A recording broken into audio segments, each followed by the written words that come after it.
Manger avec le diabète, ça peut sembler compliqué.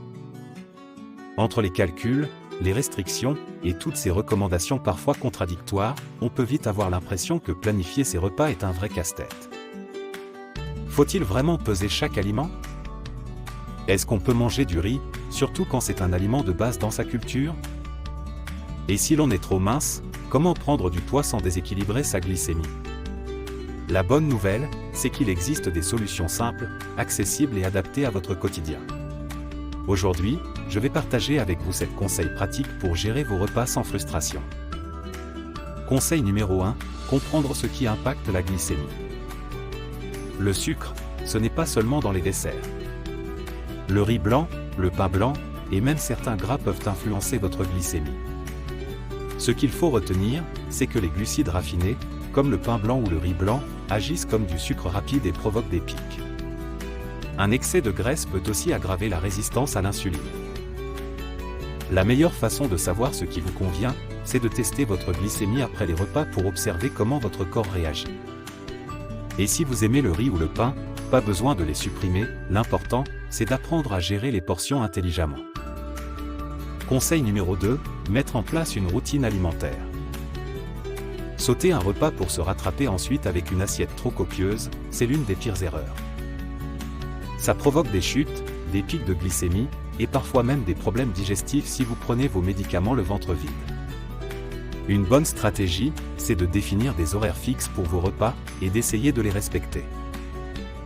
Et si le riz est présent souvent dans vos repas, réduisez simplement la portion et accompagnez-le de légumes et de protéines pour ralentir l'absorption du sucre. Exemple de planning alimentaire. Voici un exemple de journée type, que vous pouvez adapter à vos habitudes. Le matin, entre 7h30 et 8h30, le but est simple, donner de l'énergie sans faire grimper la glycémie. Mieux vaut éviter les jus de fruits, les céréales sucrées ou le pain blanc pris seul. À la place, plusieurs possibilités. Un petit déjeuner classique, avec une tranche de pain complet, un œuf, un avocat et une infusion sans sucre. Si vous aimez le riz, une petite portion de riz complet avec du poisson grillé et quelques légumes sautés. Et pour les matins pressés, un yaourt nature, une poignée d'amandes et une pomme, ça marche très bien. En milieu de matinée, si vous avez faim, prenez une petite collation légère, une poignée de noix, un peu de fromage avec des bâtonnets de concombre, ou encore un petit bol de houmous avec des carottes. À midi, entre 12h30 et 13h30, l'idéal est de viser un repas simple et équilibré. On verra un peu plus loin la méthode de l'assiette sans calcul compliqué.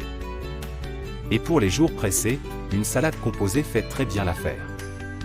L'après-midi, une petite collation peut vous aider à éviter les fringales, un carré de chocolat noir avec quelques noix, un yaourt nature avec des graines de chia, ou un œuf dur avec quelques olives. Le soir, gardez un repas plus léger, entre 19h30 et 20h30. Par exemple une soupe de légumes maison avec du poisson vapeur et une salade, ou une omelette aux légumes avec de l'avocat. Les lentilles aux épices accompagnées d'un yaourt nature sont aussi une excellente alternative.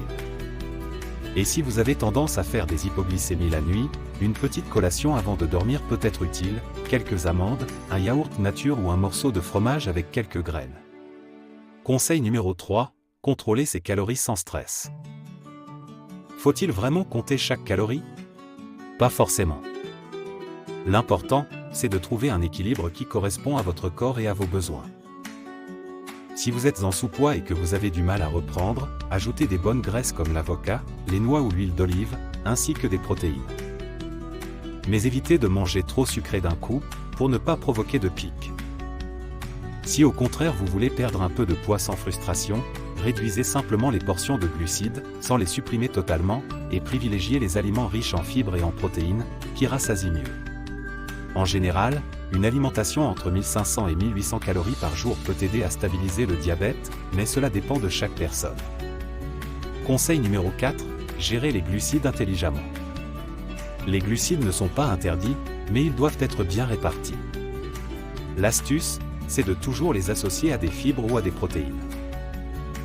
Par exemple, si vous mangez du riz, associez-le à des légumes et du poisson, et vous limiterez l'impact sur la glycémie.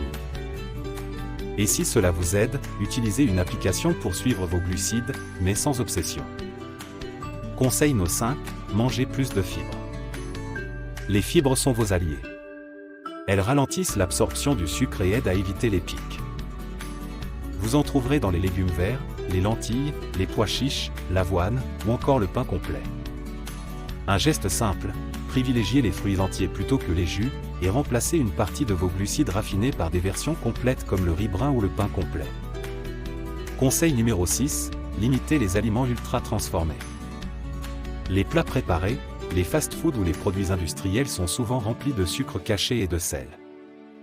À long terme, ça complique la gestion du diabète et augmente le risque d'hypertension. La meilleure alternative. Cuisiner maison, même des choses simples. Lire les étiquettes pour repérer les sucres ajoutés. Et remplacer les sodas et jus industriels par de l'eau ou des infusions. Conseil numéro 7, utilisez la méthode de l'assiette. Vous n'avez pas envie de compter vos calories à chaque repas? La méthode de l'assiette est une solution simple et visuelle. La moitié de l'assiette en légumes, un quart en protéines, et un quart en glucides contrôlés comme le riz complet, le quinoa ou la patate douce.